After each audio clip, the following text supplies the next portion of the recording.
ጫማውን ጭምር እኮ ነኝ ያወለኩት። አሁንስ እነዚህ ልጆች እንደው ግራ ግብት ነው ያለኝ ነገር ጋር እንደው አሁን የት ሄድኩ ብላ ልትገባ ይሆን? እንደው ጉዷን አይቼ እስኪ ነጥ እንዴ አንቺ የምን ሰዓት ነው? እኔ እዚህ ሰው ልጠይቅ ሂጄ ነው። ምን ብዬ እንደምናገረው ግራ ገባኝ። ምን ሆነ ደግሞ ግራ የሚገባሽ? አሁን ትናገሪያለሽ አትናገሪ? አይ እትዬ እኔ አልነግረውትም። ባዩሽን ለመጠየቅ ሄደሽ ነው አይደለም? ምን እኮ እኔ ነኝ ያችን የሰይጣን ቁራጭ የምጠይቃት። ታዲያ ነገ የማይደርስ ሆኖ ነው በዚህ ሌሊት? ስላንቺ እኮ እያሰብኩ እንቅልፍም ቢስለኝ ለምን ጠይቄ አልገላገልም ብዬ እኮ ነው የመጣሁት። ምን ሆነሃል ግርማዬ? እኮ ፈጣሪ ነው። ቆይ ግን አሰሪዎች የት ሄደሽ ነው ሲሉሽ ምን ልትይ? ለሱ መላ አይጠፋም። በላ አሁን አንተ ብላ። እሺ ደግሞ እንጀራ የለውም ፍርፍር ብቻ ነው ያመጣው። አው ለየህና የሚያስፈልግ ከሆነ ሄደን እንገዛለን። ተደብቀሽ የገደልሽውን ሰው በሰው ፊት ልታድኝ እየሞከርሽ ነው? ብንሸሽም ልናመልጣቸው ማንችላቸው አንዳንድ እውነታዎች አሉ። ማለት በህይወቴ ብዙ እውነታዎችን ስሸሽ ኖሬያለሁ። ራሴንም ጠንካራ አድርጌ ነበር ሳስቤ ነበር። ምን ወይም በቃ ተይው፣ ከኔ ስሜት ይጀምርልሽ፣ አንቺ ትቀጥያለሽ። እዝራ ሃና፣ ስለ አንቺ ማሰብ ከጀመርኩ በጣም ቆይቻለሁ። ይህ ሀሳብን ፍቅር እንደሆነ ገብቶኛል። ትቀበይኛለሽ ወይንስ አትቀበይኝም? መጨነቅ አይጠበቅብሽም። መልሱ ምንም ይሁን ምንም ለመቀበል ዝግጁ ነው።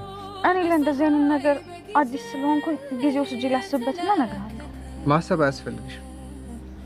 መልሱን እኮ አሁን ነገርሽ። በጣም አመሰግናለሁ። እዝራ ምን ተገናኘን? እዝራ እኔም እወድሃለሁ። አልተገናኘን ፍቅር የሊበየን ስታከፌ በች ሀና ዛሬ ይስራን እንደምትወደው ነገረችው። ታዲያ አሴ ይቅርታ ሊላት ተደዋውለው ነበረ። እየጠበቃት ሳለም እሷም ወደ ይስራ ጋር ስትሄድ ተከትሏት ነበረ። ያየውን ነገር ማመን አቅቶት ልቡ ተሰብሯል። አሴ የሚወዳት የሚያፈቅራት ለሷ ብሎ የተለወጠው አሴ ዛሬ ላይ በጣም ልቡ ተሰብሮ ሲጋራውን እያጨሰ ነበረ። ጀምጁ በበኩሉ የጎዳና ተዳዳሪነቱን ቀጥሎታል። በመንገድ ላይም ተኝቶ ተሰቋቁሎ ድንብላል ቤተሰብ ለመጠየቅ በሄደችበት ወቅት ነበር ያገኘችው። ወይዘሮ ሜላትም ባዩሽን አትወጣም ከእስር ቤት፣ እኔ እዛው ብትሆን ይሻላታል፣ ያለዛ ደግሞ የሆነ ልትበቀላት ያዘጋጀችው ነገር እንዳለ ነበረ። ለሀናም አባት እርዳታቸውን እንደሚሻ ጠይቃ ነበረ። ሰላም ጤና ይስጥልኝ ክብራንና ክብራን የቻናል ቤተሰቦች ሰላማችሁ ይብዛ በያላችሁበት።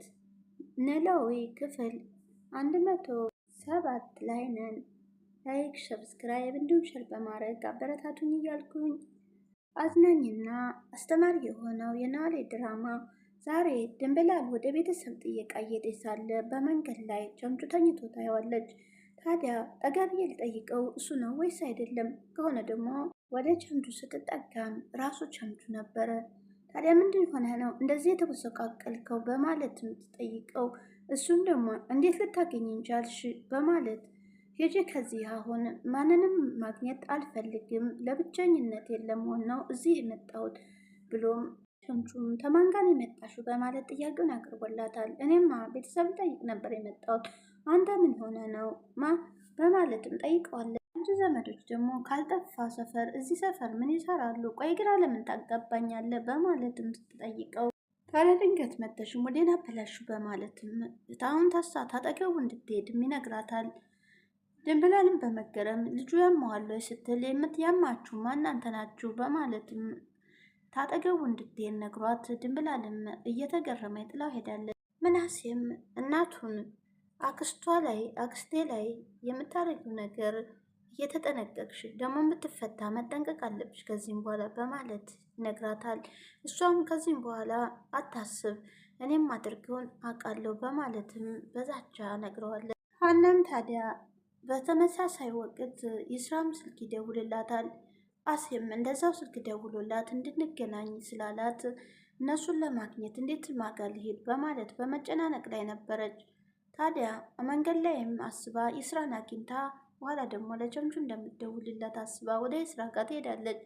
ይስራንም ካገኘችው በኋላ ሰላም ከተለዋወጡ በኋላ ያለውን ነገር ይነግራታል። እንደሚወዳት እንደሚያፈቅራትና ላስብበትም ስትለው የሂሳብ ትምህርት አይደለም ስሜታዊ እንጂ አንቺ ስለዚህ ሲጀመር እኔን አትወጀኝም፣ ግን ደግሞ ስሜቴን ልግለጽልሽ ብዬ ነው ብሎ ጥሏት ሊሄድ ሲል ነበረ። እወድሃለሁ እኔም በማለት መልሳለታለች። ታዲያ አሴም ተከትሏት ነበርና ወደ ኢስራ ጋር ስትሄድ እንዴት ዝም ብላ መንገድ ስታ ትሄዳለች በማለት ከኋላ ሲከተላት ነበረ። ታዲያን ሁሉ ነገር ሲሰማ እወድሃለሁን ማፈቅርሃለሁን ብላ ስትመልስለት ለኢስራ በድንጋጤ ልቡ ተሰብሯል።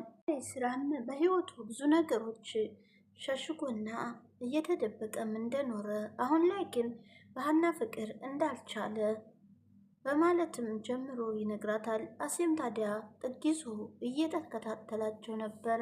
ሞም ሲያወሩ ታዲያ አሴም ቆይ ምን እያላት ነው በማለት በጭንቀት ውስጥ ነበር። ኢስራም ታዲያ ትወጂኛለሽ ወይስ አትወጂኝም በማለት ሀናን ይጠይቃታል። ስለ አንቺ ማሰብም ተጀመርኩ በጣም ቆይቻለሁ፣ ይሄ ደግሞ ፍቅር እንደሆነ ገብቶኛል በማለት ይነግራታል። ሀናም በድንጋጤ ለጠየቃትም ጥያቄ ላስብበትና እነግርሃለሁ ስትለው የዚህን ያክል ማሰብ አይጠበቅብሽም፣ አንቺ ለእኔ ስሜት እንደሌለሽ አውቃለሁ በማለትም ጊዜ ወስዶ የምታሰብበት ሂሳብ እንጂ በህይወት ላይ ላለ ነገር አይደለም፣ ብትወጂ ኖሮ መልስሽን ሰጪ ነበር በማለት ነበር ጥሏት ሲሄድ ታዲያ እወድሃለሁ ብላ ይስራ ብላ የነገረችው። ማሰብ የለብሽም ለአንዴና ለመጨረሻ ጊዜ ነው የምጠይቅሽ ብሏ ጥሏት ሲሄድ ነበረ። ይስራ እወድሃለሁ ስትለው አዜም ከኋላ ነበርና ወደዛውን በቆመበት ከች ብሎ ይቀራል። አዜ ታዲያ ያን የተገናኙበትን ጊዜ እያሰበ ሲጋራውን በጣም እያጨሰ ነበረ። እንዴት እንደተገናኙም በመንገድ ላይ ቤት አሳየኝ ብላ ስትጠይቀው ነበር ሀና ከሀገራቸው ከደሴ ሲመጡ የዛኔ ስልኳን ሰርቆም ሲሮጥ ከዛም ደግሞ ወደ ቤተሰቦቿ ቤት ሰራተኝነት ተቀጥራ የሰላምዬን ስልክ ሰርቆ ያስመለሰችው ስንት ነገር የተዋወቁት ያትዝታ ቁጭ ብሎ ራሱን ይዞ እያሰበና በስብራት እየተጨነቀ ነበረ። ቻንቹን በበኩሉ ለኔ ማን አለኝ? ማን ያስብልኛል? በጠፋስ ማን ይፈልገኛል? ለነገሩ አሴ እንደሚፈልገው እውነት ነው እኮ። ያን ጊዜ ታዲያ በፊት አብሮ በነበሩ ሰዓት በሌብነት እየዘረቁ ሲተዳደሩ ሲጠፋበት እንዴት እንደተጨነቀ ያን እያስታወሰ ለካሱም ያስታውሰኛል። አሴ ይህን ጊዜ ተጨንቆ ይሆናል ስልኬን እንኳን ከፍቼ አለው ልበለው በማለት ነበር ስልኩን የከፈተ። ሀኒችም ታዲያ ደጋግማ ብትደውልለት እንኳን ስልኩን ሊያነሳላት አልቻለም። አሴ እንደውም ዘግቶታል። አጋጣሚ ደግሞ ቸምቹም ስልኩን ከፍቶ እሱ ብቻ ነው የሚያስብልኝ፣ ሌላ ማንም የሚያስብልኝ የለም፣ እንደው ድምፄን እንኳን ላሰማው ብሎ ስልክ ሲደውልለት አይሰራም ነበረ። ማኑ ስልኩን ወስዶበት ይሆን እንዴ በማለትም የተጨነቀ ነበረ። አንቾም ወደ ቤት ተመልሳ ወደ አባቷ ጋር ምግብ ሰርታ ከአባቷ ጋራም እየበላች ነበረ። ታዲያ ብላል በበኩሏ እንቅልፍ አልመጣ ብሏት ስትጨነቅ ነበረ። ቸምቹን መንገድ ላይ እንደዛ ቁርጥም ብሎ ስታገኘው ከዛ ደግሞ ለማንም እንዳትናገር እያላትን ለምን ይሳ ልትነግረው ብላ ምሳ እየበላ ሳለ ታዲያ ወዲያውን ሀሳቧን ቀየር ታደርጋለች።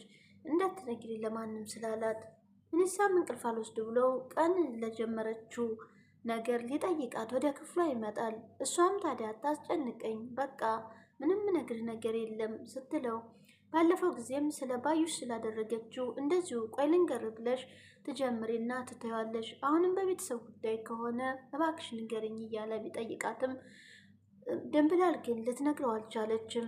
እኔ ግን ነገር መቋጠር አልወድም፣ ግን ደግሞ ለማንም እንዳትናገሪ ብሎ ስላስጠነቀቃት መናገር አልቻለችም። ከመጠጥ ቤት ቁጭ ብሎ እየተጎነጨ እያሰበ ሀንቾ ለይስራ ያለችው በአይምሮ እያመላለሰ ሳለ ዞር ሲል ሁለት ጥንዶች እየጠጡ ያያል። ታዲያ ሀናና ይስራ በአይምሮ ይከሰቱበታል። ለዛም ታዲያ ጠርሙሱን ይዞ ሊማታ ሲል አስተናጋጁ እንደምንም ያረጋገዋል።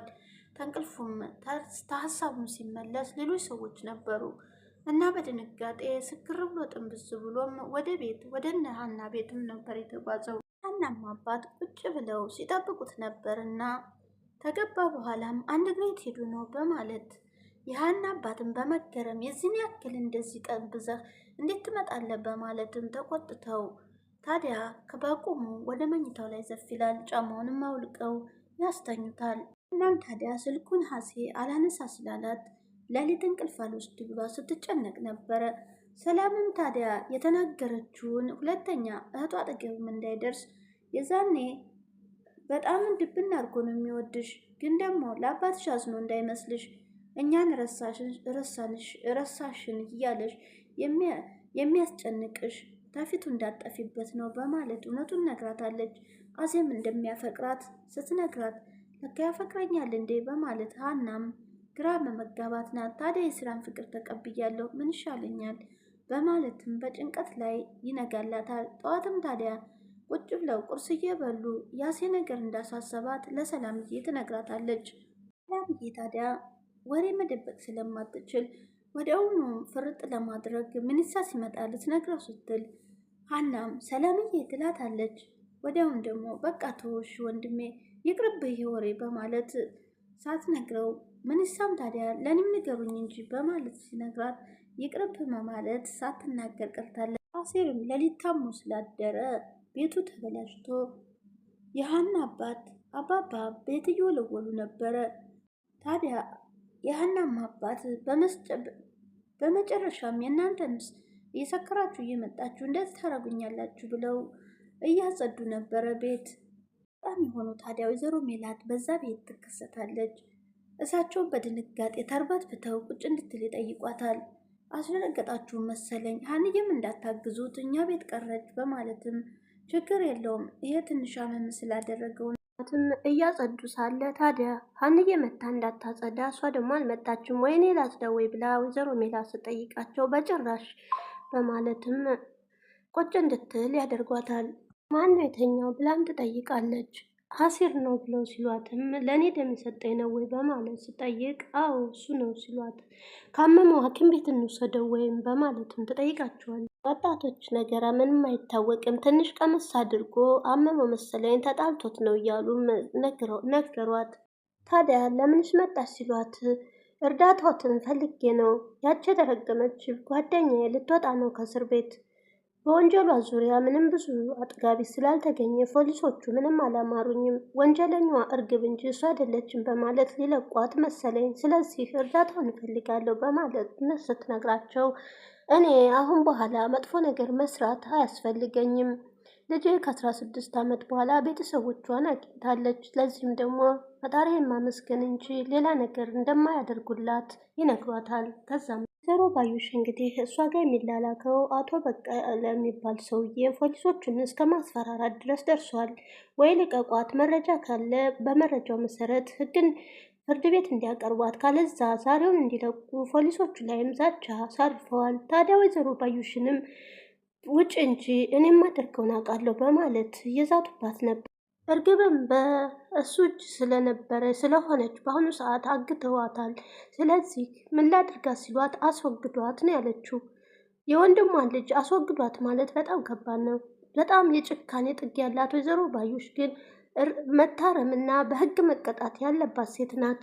ታዲያ ወይዘሮ ሜላትም ፍትህ ከሌለ ፍትህ ለራሴ እሰጣለሁ በማለት የዛተች ነው። በቀል ከሆነስ በበቀል ተይኝ፣ እኔ ላግዝሽ አልችልም ነበር ያሏት የሀና አባት። ወይዘሮ ሜላትም ከወጣች በኋላ አያሲር አዋረድከኝ እያሉ ወደ ጽዳታቸው ይገባሉ። የሀናም አባት ድንብላልም ቁርስ ቋጥራለት ወደ ቸምቹ ጋር ትሄዳለች። ቸምቹን እዛ ያገኘችበት ቦታ ላይ ጠቅልል ብሎ ተኝቶ ስታገኘው ትቀሰቅሰውና ለምን መጣሽ ስላት ላይህ ነዋ በማለት ነበር የመለሰችለት። ታዲያ ዘሪሁን ስትለውም ዘሪሁን የሚባለውን ስም እንዳትጠቀም ይነግራታል። ለምን ስትለው ቸምቹ በይኝ ዘሪሁን የሚለው ስም መጥቶ ነው የሁሉ የዳረገኝ በማለት ሲነግራት ዘሪሁንም ቆንጆ ስም ነበር ግን ደግሞ ካልክ እሺ በማለትም የያዘችውን ምግብ ወደ እሱ አቅርባለታለች። ቸምቹም ታዲያ በደስታ ምግቡን እየጎረሰ በጣም ስላሳዝናት አይኑን እያየች ድንብላልም አጠገቡ ቁጭ ብላ ነበረ።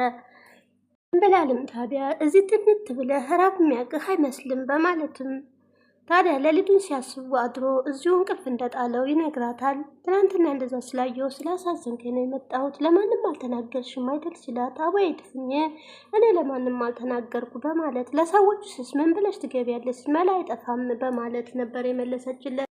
ሀናም ወደ ቤት ስትመጣ አባባ ነዋሌ ከሰላየ ይዘው እያጫጨሱ ነበር። ታዲያ አሴንም ስታየው ምን ሆኖ ነው ብላ ትጠይቃለች። ማታ ሞት ነበር ጠጥቶ ነው መሰለኝ ሲሏትም ጎንበስ ብላ አሴር ብላ እየቀሰቀሰችው።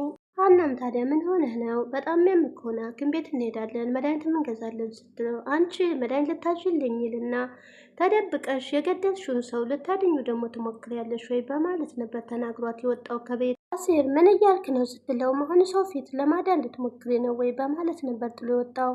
አባባ ነዋሌም ተከትለው እስቲ ቆይ ልየው በማለት ይወጣሉ። ታዲያ አሴር ምን እያለ ነው? ተደብቀሽ የገደልሽውን በሰው ፊት ልታድኙ ነው ወይ የሚለው ምን ለማለት ፈልጎ ነው በማለት ተከተሉትም ሊደርሱበት አልቻሉም። ታዲያ ልደርስበት አልቻልኩም በማለት ለሀናም ይነግሯታል። ቆይ ምን ሆኖ ነው በማለት እሷም እያብሰለሰለች ነበረ። ቆይ እነዚህ ልጆች ምን ባደርጋቸው ይሻለኛል? ጫማውን እንኳን ማውለቅ አቅቶት እኔ ነኝ እኮ ያለኩት በማለት ይነግሯታል። ችግራቸው ምን ሊሆን አልገባኝም በማለት እያሰቡና እየተጨነቁ ነበር አባባ ነዋሌም። ታዲያ ወይዘሮ ሜላትም እሳት ጎርሳ ድንብላልን እየጠበቀቻት ነበረ። የት ሄደሽ ነው ሳህን ይዘሽ በማለት ስትጠይቃትም ሰው ልትጠይቅ እንደወጣ ትነግራታለች። በንዴት ወይዘሮ ባዩሽን ልጠይቅ ሄደሽ ነው አንቺ ነሽ ጠላት የቤት ውስጥ ብላካ የት ሄደሽ ነው ተናገሪም ብላ ብታፋጥጣት ከቤት ያስባሩኝ ይሆናል እንጂ አልናገርም ምን ብዬ ነው የምነግሩት በማለት ድንብላልም ድርቅ ብላ መናገር አልቻለችም። ታዲያ ያችን ባዩሽን ልጠይቅ ሄደሽ ነው ወይ ስትላት እኔ ነኝ ወይ ያችን የሰይጣን ቁራጭ የእጄ መጠይቃት በማለትም ትመልሳለች። በንዴት እስር ቤትም ሆነ እኔ ምግብ ነው ወይ የምትበላው እሷን ልጠይቂ ነው ብላ በጥፊ ለማማታትም ይገጣታል። ድንብላልም ቆይ ላስረዳዎት ብትል እንኳን እጇን ልሰነዝር ስትል ድንብላልም ሮጣ ታመልጣለች ወደ ውስጥ። የዛሬ ቪዲዮ እዚህ ላይ አብቅቷል። ቀጣይ ምን ይፈጠር ይሆን? ላይክ ሰብስክራይብ እንድትሸበራቅ አበረታቱኝ እያልኩኝ ደግሞም ለጉሮሮ መድኃኒት የምታውቁ ንገሩኝ። መልካም ቆይታ ይሆንላችሁ። በያላችሁበት ሰላማችሁ ይብዛልኝ። ዋናው ጤና ነውና ጤና ይስጣችሁ ወገኖቼ።